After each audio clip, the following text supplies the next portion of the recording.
That's the only deer I ever shot that I didn't actually see. That was a good one. I have hit the wrong deer before.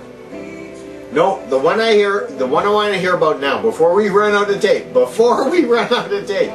is the one where you shot once in the belly. And hit the other deer. And no, not that one. The one that you just skinned him. Oh. So that there was blood dripping. Oh, the one I missed. But you couldn't find him. And you knew which deer it was because he had a nick in his horns. Oh, yeah. And that was like a 3 or 4 day adventure where you kept seeing this deer over and over again. Oh, that's not a good story. That's a good story. That's not a good story. Well, the good story Have you ever heard a fishing you caught him the next year. Yeah. Not the same year that you nicked him. No. And that you saw him like 4 or 5 times after. That he actually snuck up behind me once and snorted. Yeah, when I spun around, he was leaving. Oh, it was that little tail thing again. But I'll tell you a story of the time the catch and release.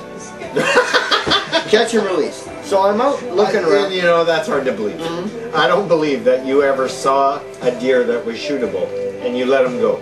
No, because it wasn't shootable. On, you know, when we were talking earlier about the ridge too far, and you get there and there's another ridge too far, and that's when I stopped you and I said, "Do you know where you are?" Yeah. Don't you? We're looking at 2 does and a spike-horn buck. Yeah. Just dancing around a little valley or whatever you call it.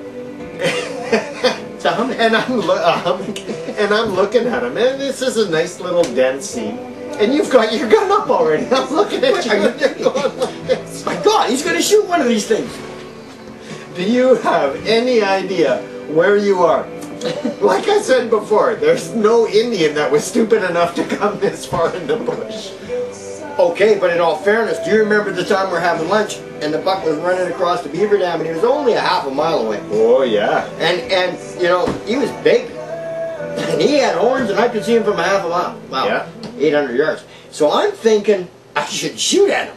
And you're thinking, Dale, that's retardedly far away. Yeah. And I'm going, but Justin, I've hit at retarded distances. And you're going, okay. Why don't you wait till he comes right in that opening there by the tree on the far side? We're looking down into a big valley and there's a bunch of trees coming up. No, and I know what I'm looking at. He's just walking across and he's just going to pass between these couple of trees before Dale gets another good line on him to shoot. So shoot right. And I'm the voice of reason that says, "Oh, just hang on, wait. He's going to come. It's going to get better. It's going to get better. The picture's going to get better. Just wait. It'll get better." That was the last time I saw that deer, because that was not a hole between 2 trees. That was bush. You're right. He was there. That was magic. It was like a sharp there line. Was nothing magical he's about going that. in, and he's not coming out the other side. That was magic. I was so mad that I made him go all the way over there. Come with me. You're going to go see. That was the first time. The first time I've ever been. You come all the way over here, and I'm going to show you there's no hole between these trees. There's his tracks. There's where we are. This isn't going to happen. Wait till he gets in the kitchen. Then shoot at him. Exactly. So he's a good partner. But if you want a conservationist on your team. No, but you got that deer. That was later. Because, yeah, that was later, but we, that's when we... But I was going to tell you about catch and release. We're pioneering the sole of the boot. Oh, that was definitely a sole of the boot. Yeah, absolutely. The ridge beautiful. I shot one over there. I shot one over there. And I shot it from over here. Apparently I haven't eaten them. So, shot, yeah. Okay, I'll give you that. That was the one that I dragged back across the beaver pond because I knew you guys wouldn't go over there. Oh, jeez. I knew you guys would not go over there. You know what? I think that was the year that Dead Dave was there. Dead Dave? Could have been. Because he was supposed to help us drag that deer over the back, and we did. Well, here's to Dead Dave. Here's to Dead Dave. Absolutely. Well, don't drive through barbed wire fences with an ATC. That's right. Have full respect. So, he had a good head on him. Gotta tell you. Buried that separately. I gotta tell you the story about the catch and release. So I'm hunting. And I'm walking around and I'm walking around and walking around and I see this deer. and I'm thinking, Where are you? I'm on the boot. And I'm on the beaver dam side of the boot. How many years ago? Oof. 25. Holy shit! And so that was before my time. it might have, no. Yeah. Yes! I shot it with Cameron actually. I'm thinking 4 years later. Maximum around 20 years. Okay, well, yeah, it was before your time then. So I see this deer, and I'm looking for big bucks, and of course he's not, he's a little spike horn. So I made a loop to get closer to him to see how close I could get to him. Oh, you cornered him, eh? Yeah, yeah. I heard that story before. You got him cornered. So I came out, and there was no deer there. And I thought, well, you know what? He heard me, saw me, he's tick off, and all of a sudden he just steps over from out of Spruce Street. And he's right there. Oh, jeez. So I don't move. And this is the buck you were looking for? This is a little spike horn. Yeah, okay. Yeah, it's the same deer.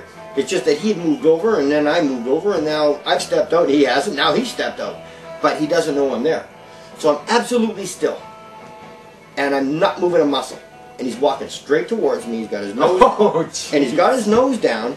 And my dad used to say this, he's making snowballs. And I never knew what he meant by that until I saw him do it. And they put their nose down, and they kind of do. They kind of push snow ahead of them, and some of it rolls up, and it's just like they're sniffing in the snow for something to munch on. Yeah.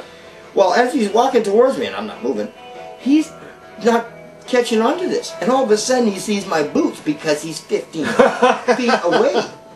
And his legs haven't stopped moving. So his nose is going in the snow, but he's actually can't figure out what this black boot Still thing getting is. closer. And he's looking at it, and then his head comes up, and I'm right there. Oh, jeez. And he just glares at me.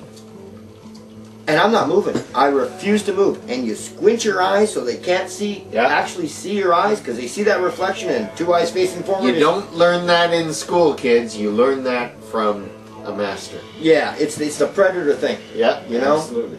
It's that predator thing. As soon as they lock onto bifocular vision, they know there's trouble. So he twitches, he slams his foot down on the ground. I don't move. Then he decides that's asking for fucking trouble. So he just jumps and spins. As soon So as he's not convinced you're a tree. he knows I'm not a tree.